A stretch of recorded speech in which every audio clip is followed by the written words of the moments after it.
Welcome viewer, I am Murugan S.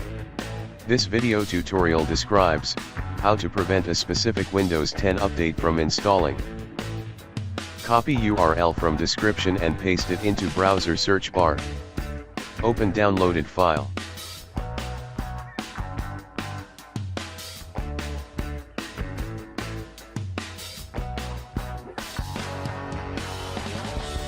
Click Next to continue.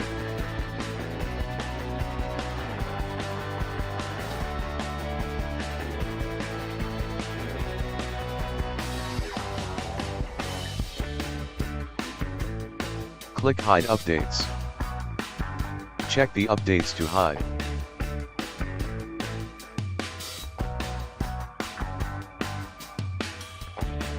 Click Next.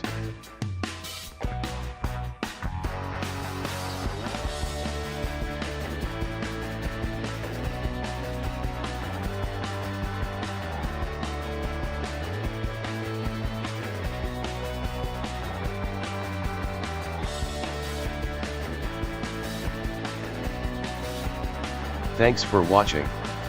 I hope this video tutorial helps to solve the problem. Please like, share and don't forget to subscribe my channel. See you next video.